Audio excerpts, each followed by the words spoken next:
Hi everyone, my name is Caden. I am a PhD candidate at Rutgers University in Camden, New Jersey, USA.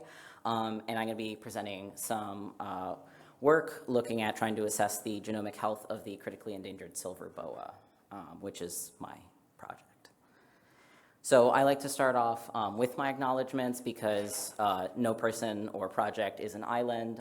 This has all been possible through the support of my lab, my family, my friends, all sorts of different people from all over the place. And so I'd like to thank them, as well as some of our funding sources and the computational resources we're very, very fortunate to have at Rutgers.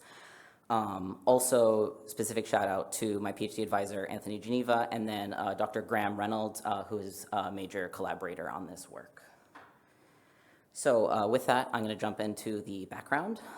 So it's generally accepted that as a population is larger, it tends to have more genetic diversity, and as a population gets smaller, it generally has less genetic diversity. And this is important, particularly for species that have small populations, because lower genetic diversity can lead to different sorts of problems, which I will address later in my slides. So, as I mentioned, we have this genomic diversity and population size, but it's more complicated than that. So, first off, you have to consider that within this diversity that you have present in a population, you can have higher or lower proportions of deleterious mutations. Additionally, besides just population size, this also plays a role in how strong drift is, and these all combine together as well to influence the power of natural selection, or the efficacy of natural selection, with the population size and the degree of deleteriousness playing a role in that. And this is important because one of the main problems that can happen in small populations sometimes is inbreeding depression. So you have these small populations with low genetic diversities, and one of the issues that can arise from this is inbreeding depression, which is the accumulation and expression of deleterious mutations. One example of this is the Florida panther, which before some of the genetic rescue work that was done showed some inbreeding depression signals, like these kinked tails that were congenitally deformed, things like undescended testicles, low sperm counts, all influencing the quality of life, health, and fitness of the species. On the other hand, there has been growing evidence for another phenomenon, which is the purging of deleterious mutations, frequently in populations that have been small for a very long amount of time, or that decreased gradually as opposed to sort of a bottleneck, like the Florida panther. And so what seems to happen, and the two examples I have here are the kakapo and the vaquita, among many others. And what seems to be sort of the differentiator here potentially is the demographic history of the population. Do we have these sort of bottlenecks, or do we have these sort of progressive, either declines or small populations that are able to purge mutations? So if we think about these axes of genetic health that I mentioned earlier, our bottleneck might be described as this. So you might start off with this large population that has sort of high diversity, a medium level of deleterious mutations, that through a bottleneck ends up in this sort of area down here where it has low diversity, high number of deleterious mutations. In contrast, this sort of gradual decrease might be displayed as this, with these lower prevalence of deleterious mutations because of the purging. So with that, I'm going to move on to my focal species. So as I already mentioned, we have the silver boa. It was newly discovered in 2015 and immediately classified as critically endangered for several reasons. So it is found on only one island in the Bahamas that is extremely small. It's about 4 soccer fields, so you can walk across that island in a matter of minutes. And the census population, as of an estimate from around 2018, is about 128 snakes. So that is a very, very small restricted population. And unfortunately, due to political issues from the Bahamas government changing a lot of their regulations against conservation groups' recommendations, we haven't been able to do further research, field research, since 2020, which has restricted some of our research progress since we initially intended to sequence every living snake in the population. So this is where the second focal species comes in, and this is the Turks and Caicos Island boa, or the Turks boa. It is listed as near threatened, and its population has been monitored for almost 20 years by our collaborator, Graham Reynolds. And because of his long-term research relationship and work in Turks and Caicos, we have easy access to animals, and so we decided to use the Turks boa to build a reference to be able to then do genetic analyses on the silver boa. So our aims as a result are, as I mentioned, to de novo assemble a high-quality reference genome from the Turks boa, and then for the silver boa to look at genetic diversity, sort of estimate genetic health, and then to infer demographic history to try to see how do these connect, what is the history of the snake, what is its status. So ultimately we're sort of asking, are we in this situation, which the hypothesis is the population is low because of human impacts from colonization, or has the population been at a small size for a long amount of time? So with this, I'm going to move on to my genome assembly. So to assemble the genome, we first made a contig assembly using PacBio long reads. We then scaffold them using Hi-C. Our annotation based off of RNA-seq is still pending, but currently we have our genome 1.0 that is assembled, and it does actually come out as relatively high quality. So the genome length is about 1.5 gigabases with 85 total scaffolds, and the scaffold L50 and L90 respectively are 3 and 11. So this actually means both that our genome is highly contiguous with these very long scaffolds shown by our N50 along the bottom, so it is comparable with some other recently assembled high-quality snake genomes. And then these scaffold numbers basically mean that our biggest scaffolds are approximately chromosomes, especially like if you compare it to this same genus boa scaffold from Chilobothrus. That's so small. Angulifer. So with this genome assembled, now we can do alignments with the silver boa genome and do PopGen. And so for this, there are currently only 20 short read quality samples in existence for the silver boa. We did our first set of analyses on 10 of these, which we sequenced using 150 base pair paired end reads through Illumina with 60x coverage.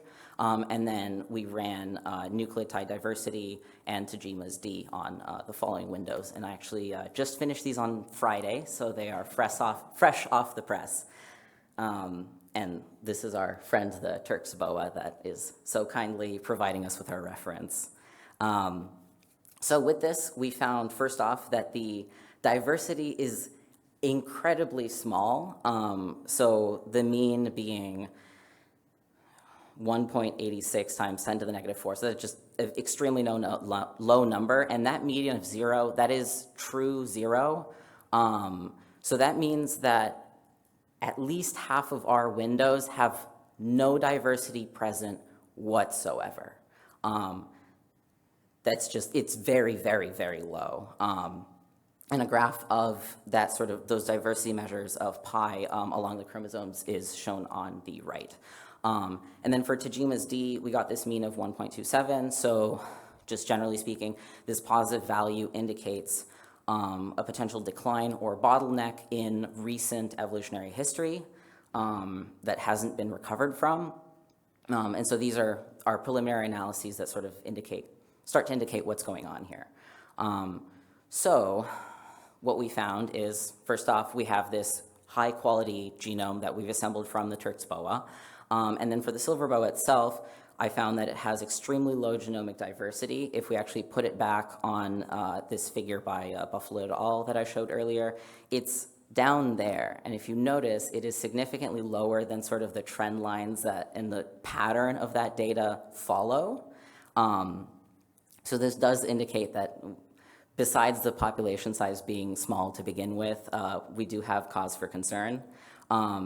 And we have this evidence of a recent population decline from the Dykema's D, which most likely is human impact, since the island that it's on would not have any other reason for in recent history to have a bottleneck of this type. or that's would show up in this way. And so it's very likely that this actually is as a result of like human impacts on the population, with the major threat being sort of introduction on those like small uninhabited islands of like cats and rats and other sort of predators. Moving forwards, we want to sort of look at this relationship between the demographic history and the genomic health, which will include looking at like deleterious mutations, runs of homozygosity, trying to assess like how genetically healthy is the species, given that we do know now that it does have really low diversity. And then with that data, we hope to make some conservation recommendations for a breeding program that was supposed to have started by now had those legislations not been introduced in 2020.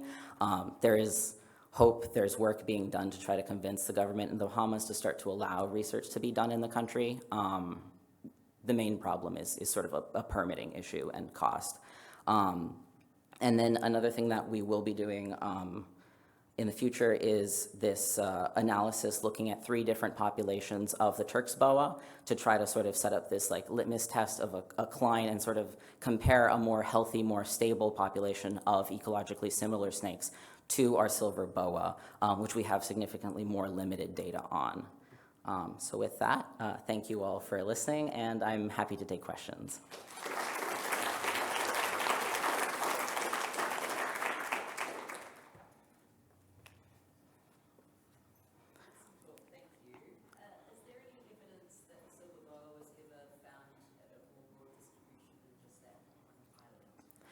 So in terms of most known records, there isn't anything.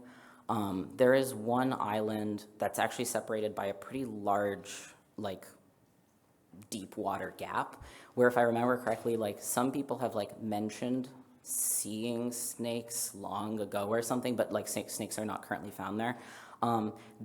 This boa, Graham, who's like our sort of Caribbean boa expert, he has a theory that it might be a species described in like one writing by like some Spanish colonizer at some point who was like describing snakes he was seeing. And there's one species in that, cool, it is 42.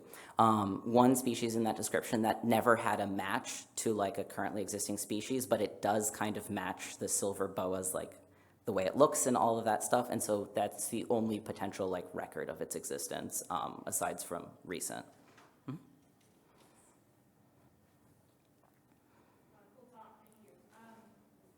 Given the small distribution that is currently there, what do you think, like let's say ideal scenario, you can help conservation of the species, what is a realistic carrying capacity for its current range? So the island it's currently found on is, it's a smaller speck beside a larger island that they definitely would have had migrants between the two of them because they're not separated by a lot of water. And so most definitely there would have been snakes on the other one as well.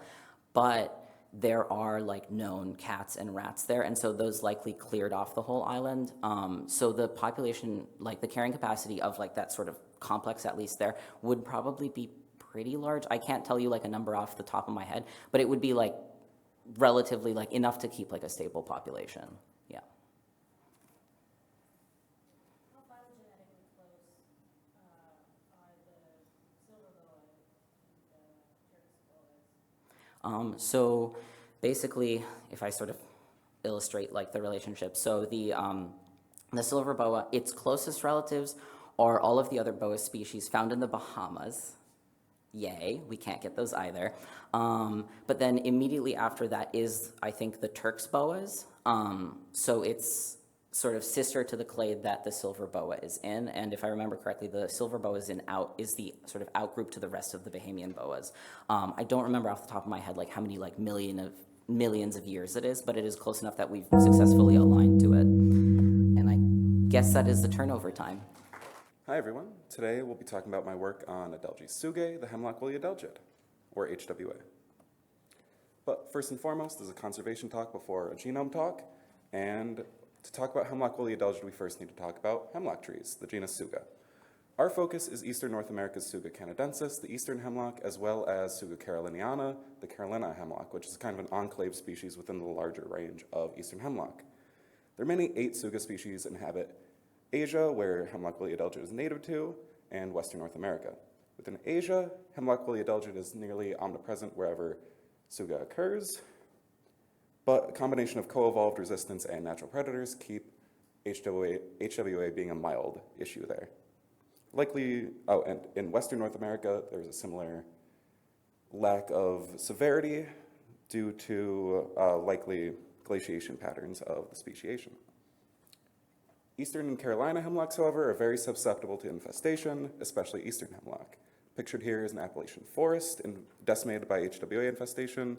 Eastern hemlock stands, within the first 2 to 3 years of infestation, eastern hemlock stands begin to see the first trees dying, and within 5 years, often 50% of trees will be dead.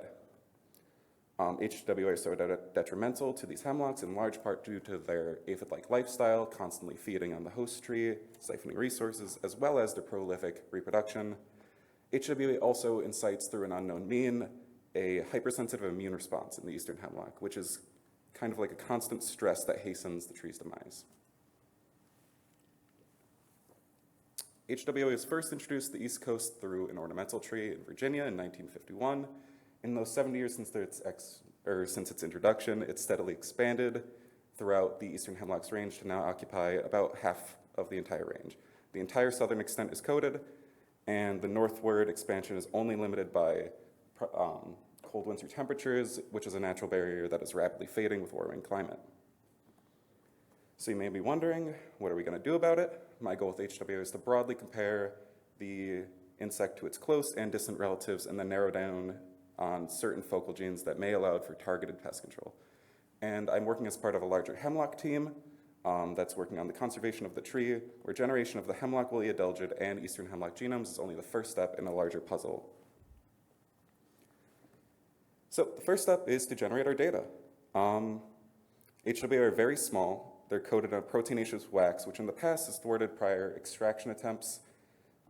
But modification to modern protocols and a pooled sample of 300 individuals for the extraction gave us genomic DNA, which may set off alarm bells for some people, knowing that often multiple individuals' input into a genome extraction can cause issues with heterozygosity.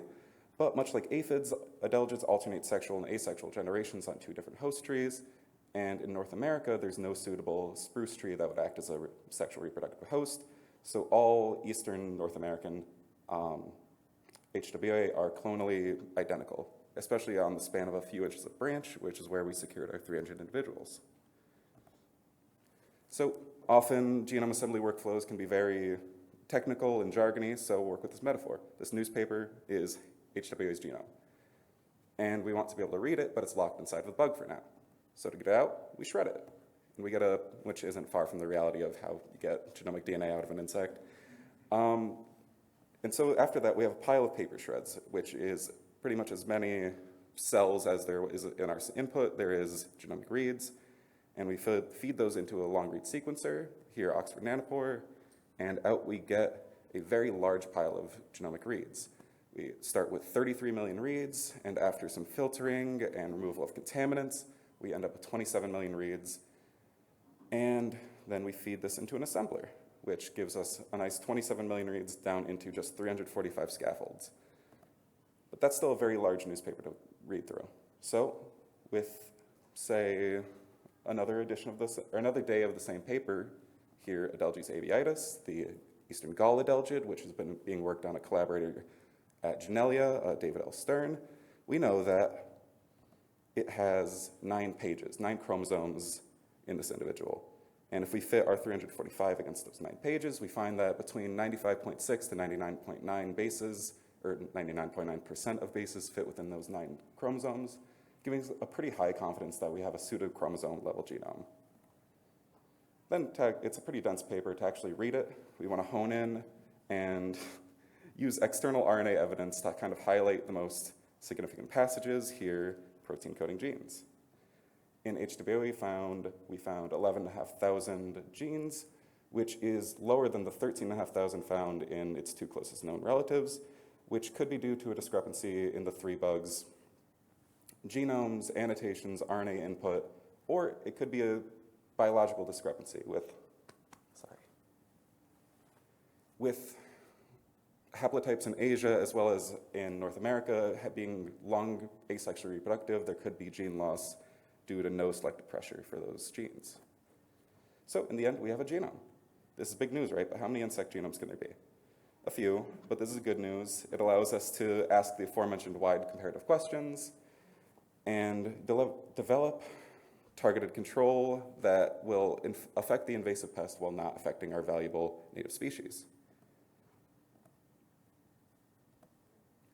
Here's my species set, starting with hemipteran relatives, 30 of them, and on the right is our Busco score. In blue is completeness, in yellow and red is fragmentation and missing genes respectively, and Busco is conserved single copy orthologs. They're genes that we expect in any lineage to be conserved in every member of that species. So we had a set of 45 total species, including 15 outgroups across of all of Insecta, as well as non-insect arthropods. And, oh, sorry, jumped the gun.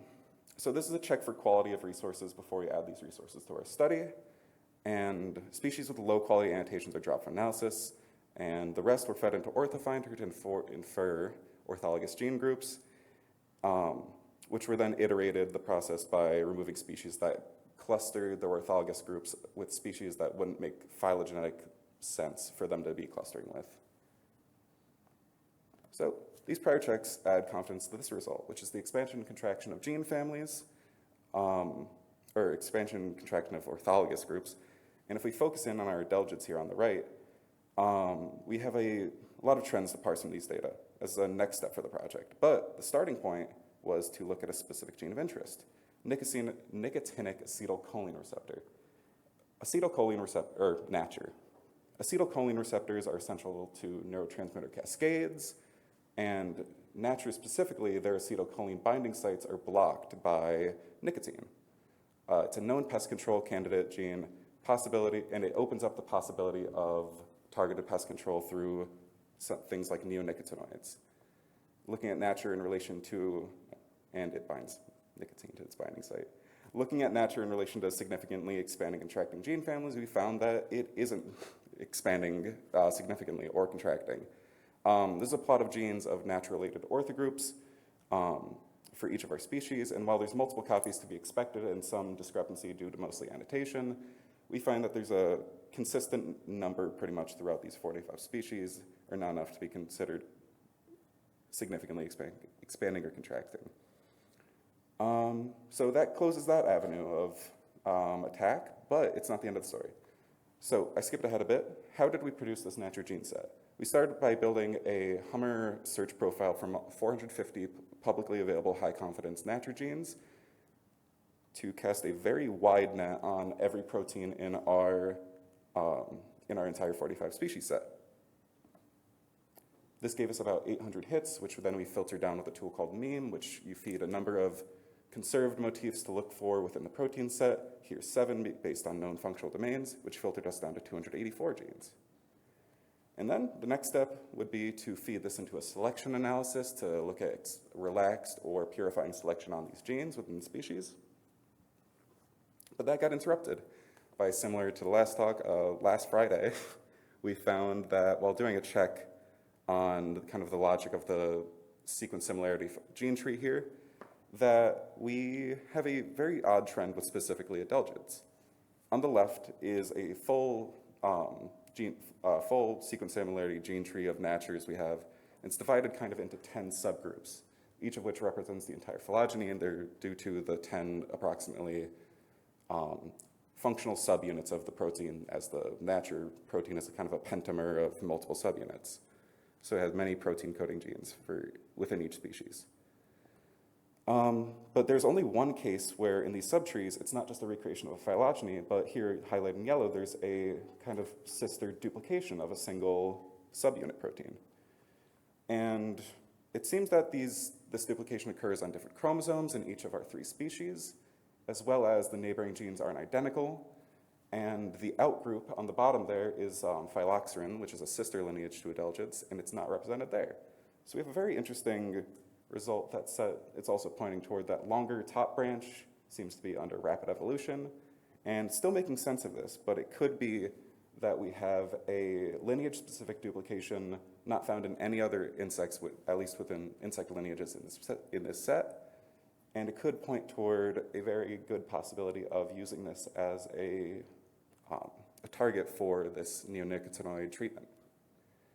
And in summary, we've generated an annotation and assembly for a very sought-after genome of an invasive pest, looking into these broad trends and gene family expansion, contraction, and student selection analysis. And we want to look closer at this candidate control gene. And I'd like to thank my PI, my lab members and mentors, as well as my collaborators at University of Michigan, Genelia, and the Nature Conservancy. Thank you.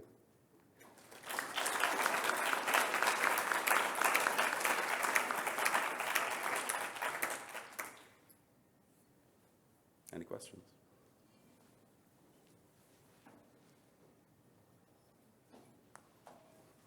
What was the modification to the protocol to get the extractions to work with that waxing covered in information? Nothing too exciting, just different heating at different points, as well as an acetone wash at the beginning to kind of strip the waxy protein jacket off the insects. Because the kind of protein sheath seems to gum up both the sequencing and like throughout the process, it just tangles the DNA.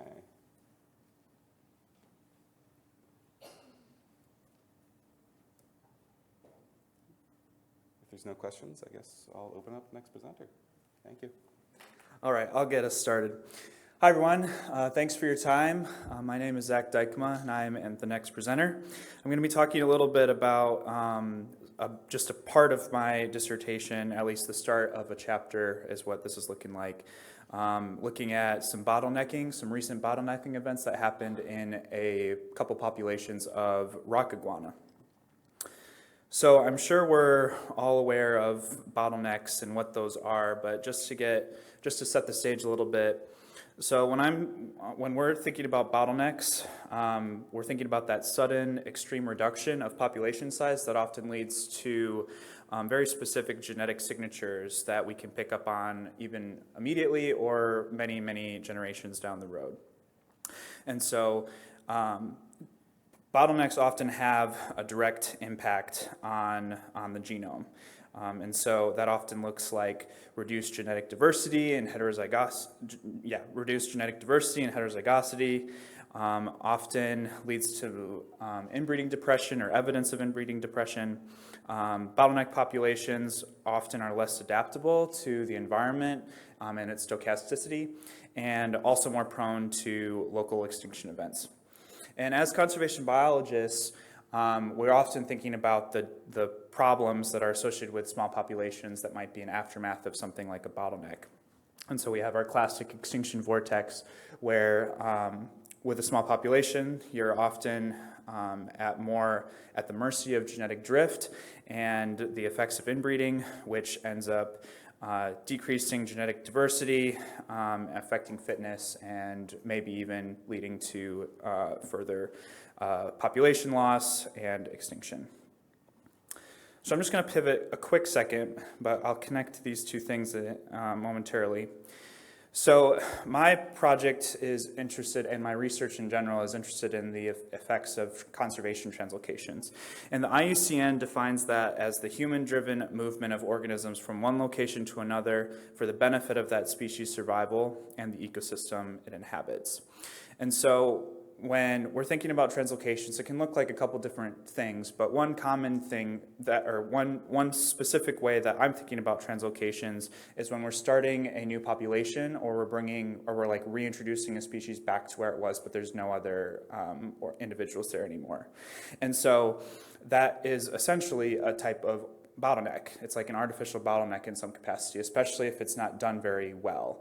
Because one of the most important things when we think about translocations and moving animals around is we want to have that robust starting population so that we don't have the negative impacts of things like founder effects and those small population impacts.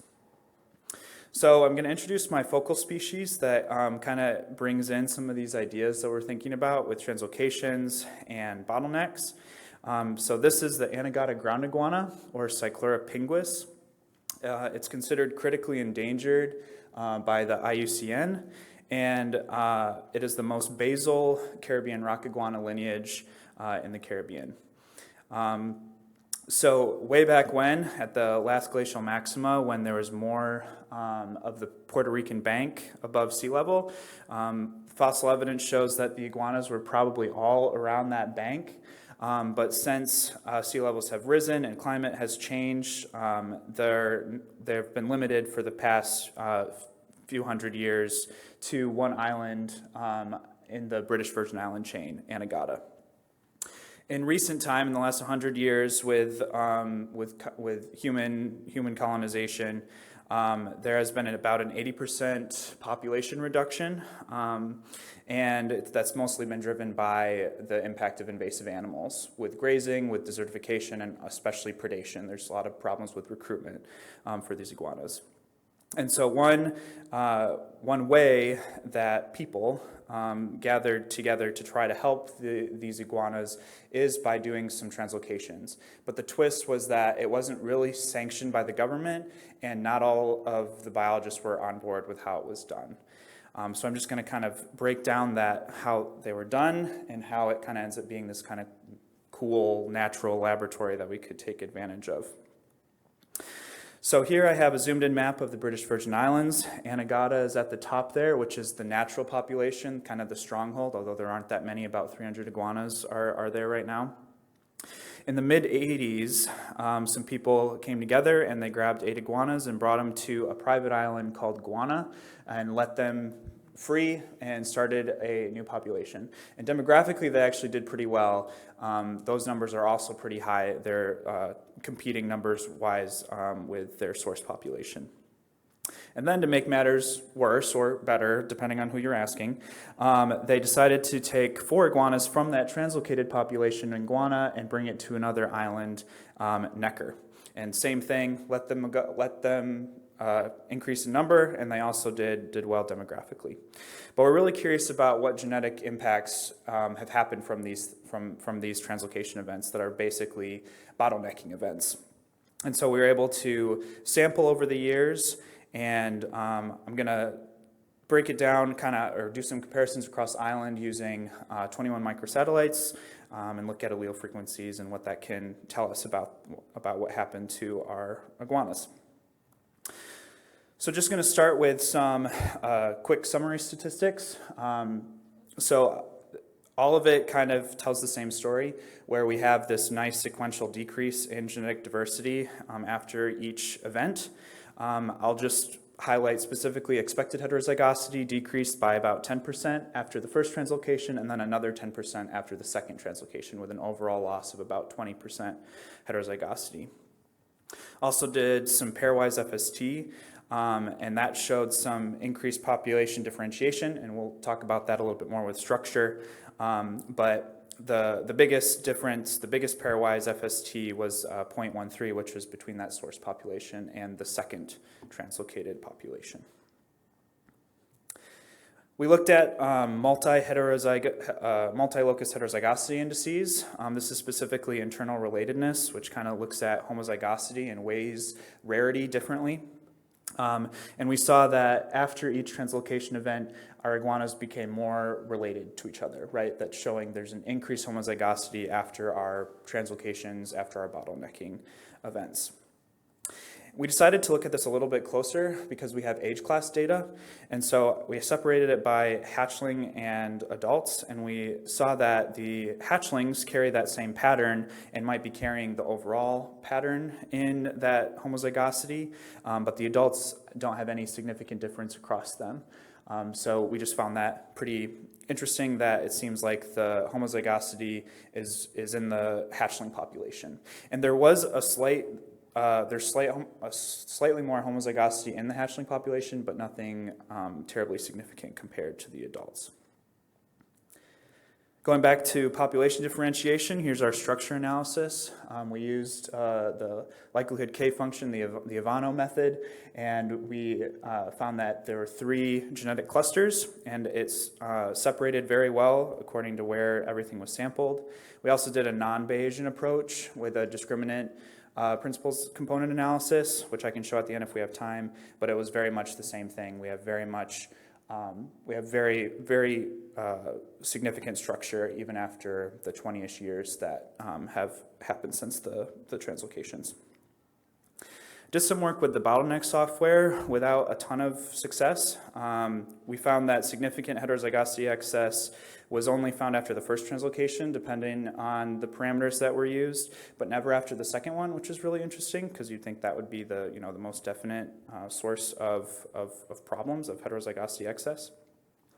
Also calculated the M ratio, but we kind of had a similar thing where we all the M ratios that were calculated were above that threshold of 0.650, which put the populations in the range of populations that have not undergone a demographic bottleneck. We also looked at linkage disequilibrium using that RD value, or that unbiased estimator of correlation among loci. And so the source and the first translocated populations were relatively comparable, but after that second translocation, there was that threefold increase in our correlation value. And this GIF kind of illustrates that this is just working through time, or from source to translocation 1 to translocation 2, where that translocation 2 has kind of the most red on that heat map. We also did some estimates of effective population size. We looked at a few different methodologies, but the biggest takeaway from this not very beautiful, fun table is looking towards the most right part of the table. We had the molecular coancestry method match pretty well with the demographic history that we know about the translocations, as well as the two-sample method, the temporal method. And so we think that this just highlights that that some of the one-sample methods might have some problems, or that don't match best with the data that we had in the story that we're telling. So overall, we found that there was significant genetic erosion after each of these bottleneck events. And just going back to the heterozygosity excess and M ratio, these have been critiqued in the literature quite a bit, but just some highlights that may be specific to our study system. Our bottleneck may be too recent to be picked up on by these metrics, as well as with that rapid population increase that I mentioned upon first introduction. We probably don't have a lot of statistical power, but there's also been plenty of conversation in the literature with talking about the sensitivity of starting parameters, especially in that software bottleneck. Going back to that idea of increased homozygosity in iguana hatchlings and adults, hard selection might be at play here. There probably isn't a lot of very direct competition because it's a brand new environment. Carrying capacity is low.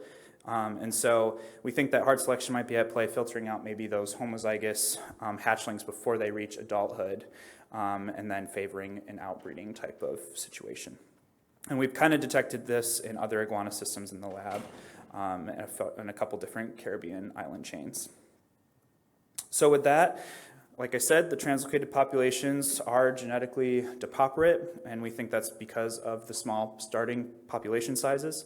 And so I recommend that for future translocations, we only source from that source population of Anagata, and also that we don't have any movement from those translocated populations to the source to try to protect that stronghold of genetic diversity.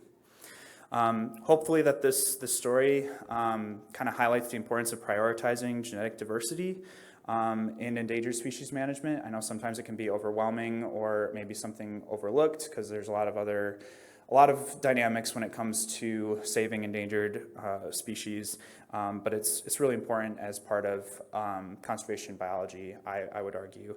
And so we hope that in the future that better decisions are made and considered things like genetic diversity before steps are made for translocations.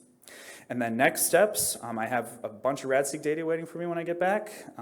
It's ready to be analyzed, so I'll be doing that in the very near future. Excited to look more across the genome to see how these bottleneck events are going to be found in the whole genome. And with that, I just want to thank my committee, my collaborators. Also, just thanks for these organizations that have helped fund the project, as well as get me here to present my research. And then with that, I think I have a little bit of time to take any questions that you may have.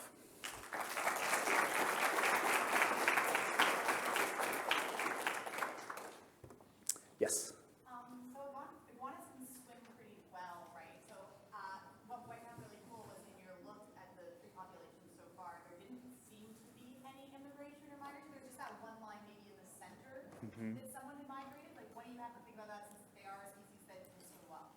Well, I might push back on that a little bit. I think that is the general theory that of like in long evolutionary time, that's how the iguanas radiated across the Caribbean. But we think, based on some other research, like I'm thinking of our work with Turks and Caicos, they're very limited if there is a water channel, and so we know for sure that they don't like to swim. Like, that's not something that they seek out. Right. They'll go in the water to escape like a predator or a threat. Some of my collaborators think that it just like they wind up on like a vat of vegetation and then they float somewhere, and that's how they've like spread across the Caribbean or across islands. This story was specifically like people were physically bringing them and like carting them to these other islands. Yes. Thank you. I was wondering, when you're recommending the transportations in the future, are you specifically thinking about establishment of new populations or work to supplement these existing populations, given what we've seen? Yeah, I guess I was mostly thinking about starting new populations because there has been conversation before, and I think that a lot of my collaborators would love to do a good translocation. The government has had a bad taste in their mouth because of what happened here, and so it's been very slow going with getting that to go. I think that in this current stage, supplementation might be possible if it's just bringing source iguanas to these translocated populations. But again, the government has become very sensitive to anything like that, and so even supplementation is not necessarily on the table right now. Any other questions? Yes? What's their generation time? Oh, good question. It's actually pretty quick, I believe. I think it's about 3-ish years. Yes. My name is Sarah Wenner. I'm a PhD candidate in Bree Rosenblum's lab at UC Berkeley. And today I'm excited to share with you some of the work I've been doing on a red-legged frog translocation studying chytrid fungus. So as we heard earlier, translocations are a really important tool for conservation. They're actually written into 70% of the recovery plans for threatened and endangered species in the United States. I found that number really striking, but it makes sense because 30% of the recovered species that have been delisted had translocations as part of their method of recovery. However, they are far from easy. Reviews have found, identified 1,200 difficulties looking at nearly 300 translocations. So that's an extreme number, right? But we can kind of reduce them into 3 main categories, at least for the purpose of today's talk. The first being intrinsic factors, which are elements of the individual animals that you're trying to move into a new site. That could be like characteristics of their behavior or their genetic composition or disease. Also, extrinsic factors, which are characteristics more of the recipient sites that you're trying to introduce these animals into, such as habitat quality, the presence of invasive species, etc.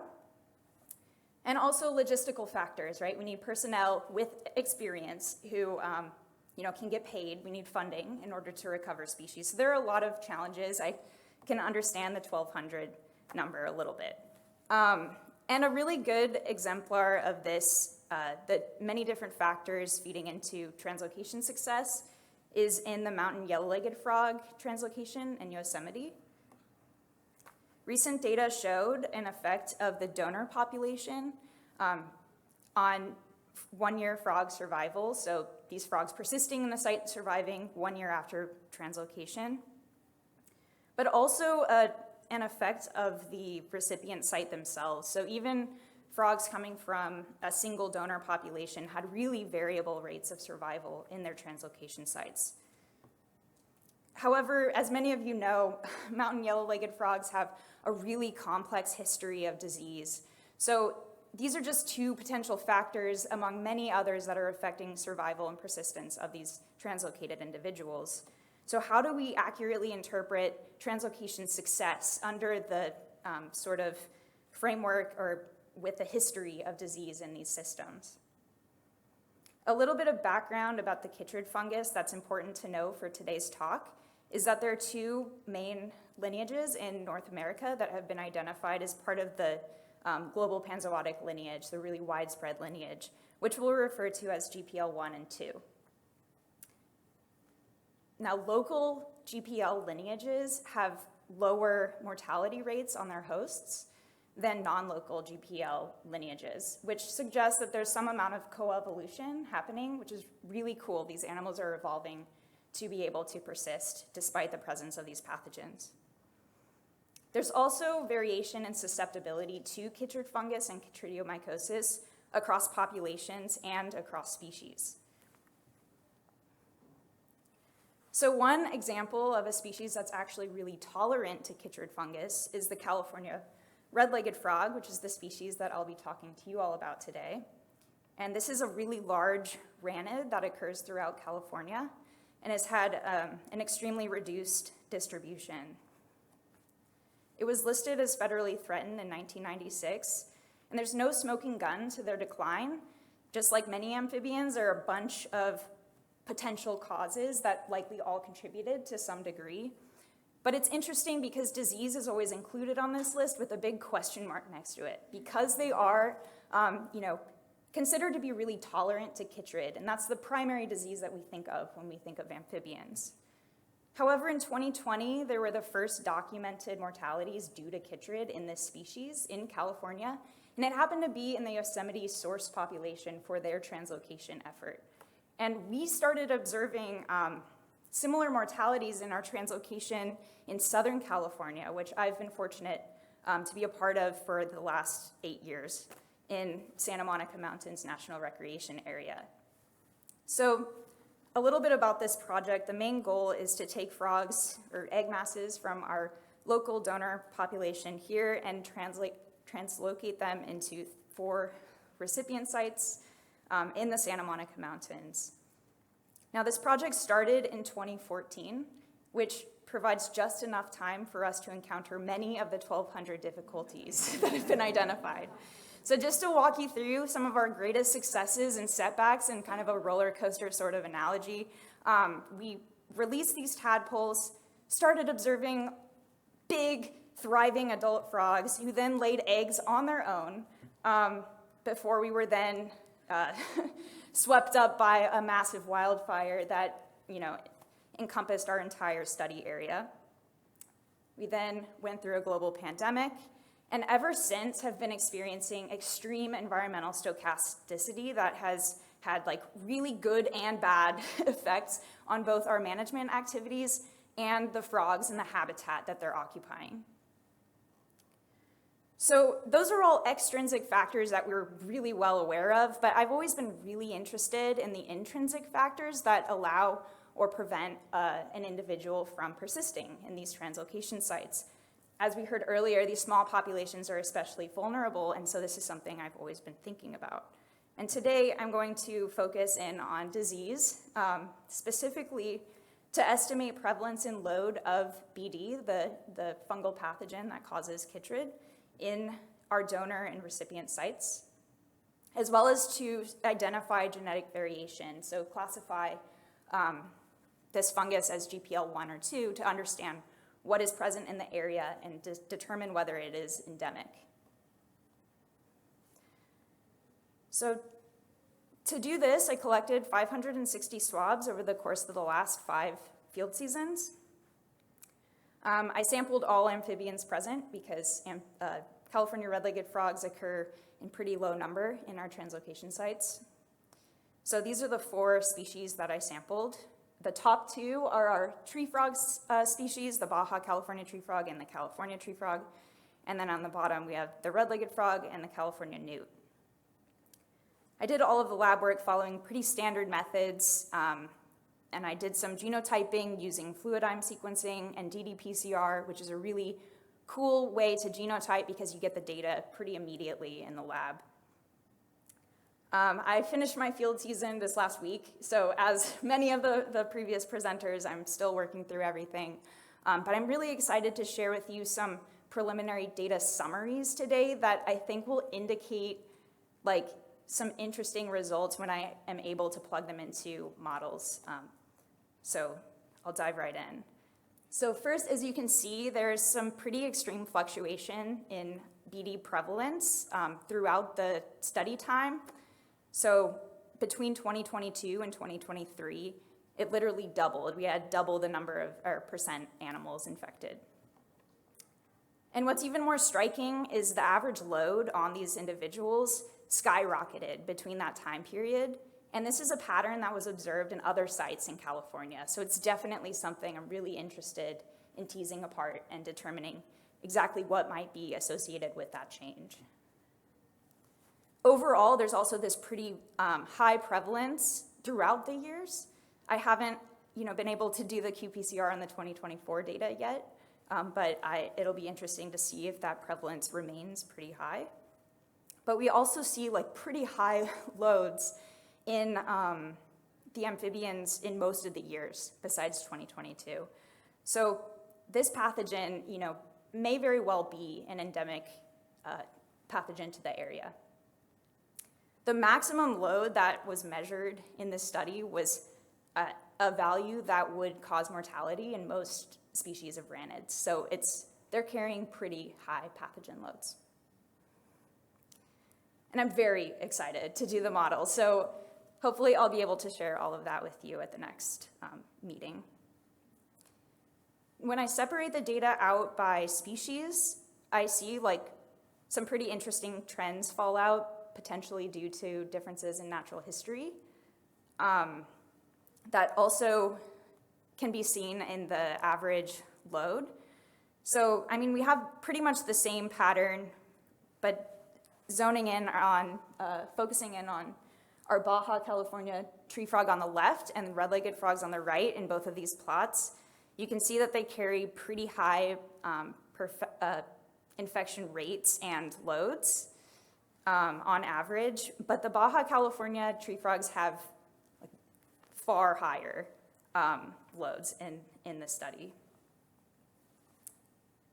Interestingly, these other two species have slightly lower infection rates, but shockingly low loads of the pathogen, which kind of tells me that either they have evolved a mechanism for ridding themselves of infection, or behaviorally they're somehow just avoiding this pathogen altogether.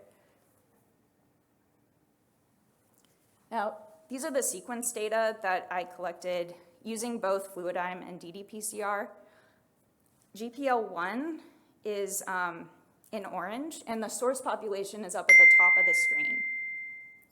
So you can see that the source population is infected only with GPL1, but our translocated individuals are being exposed to both variants of this pathogen. So why aren't we panicking? I feel like we should be panicking, right? We have seen frog mortality several frog mortalities in one of our sites, which is a little bit cause for concern, but this same site has also seen 8 consecutive seasons of breeding on their own.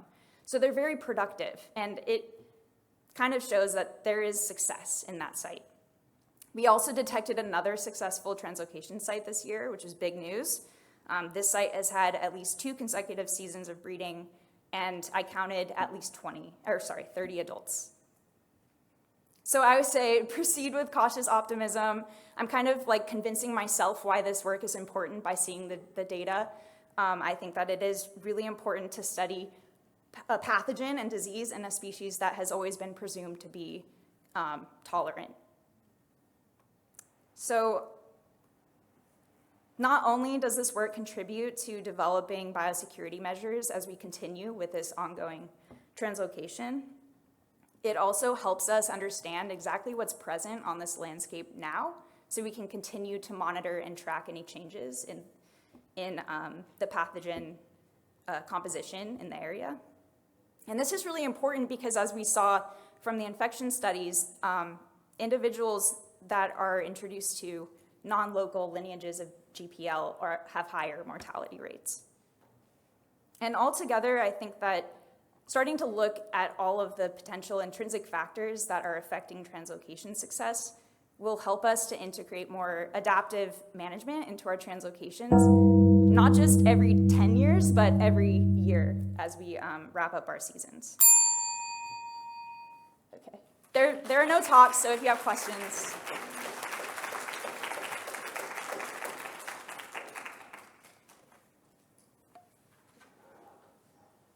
Oh, yeah.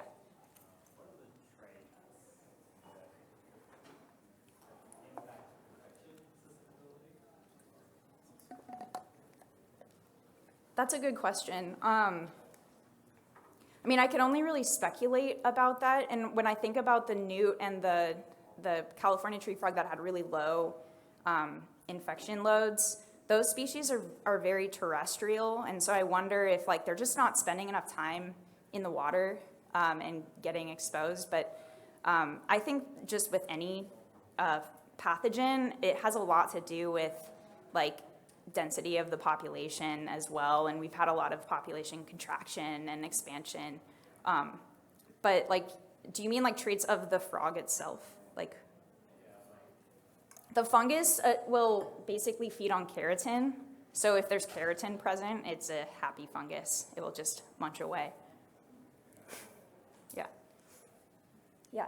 For your two species that have really high infection intensities, how consistent was that? How much variation did you see among infected individuals? Were they consistently high, or were they kind of all over the place? They're kind of all over the place, honestly. Yeah. That's why there's a lot more data teasing to be done. Yeah.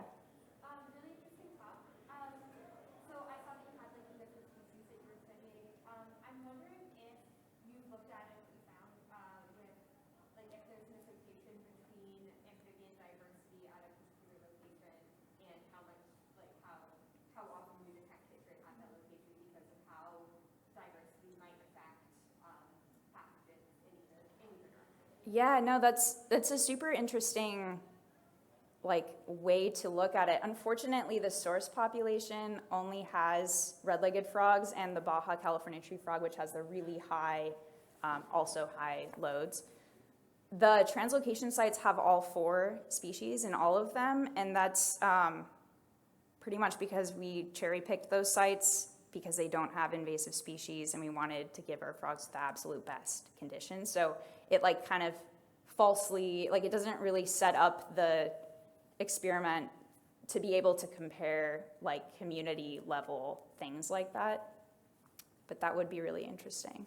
I do know with the host specificity of this fungus, GPL1 is more closely associated with bullfrogs, and so there might be something to do there if you were to study these other sites that contain bullfrogs, but it just doesn't work with setting up a translocation for an endangered species. You just can't put them in with them.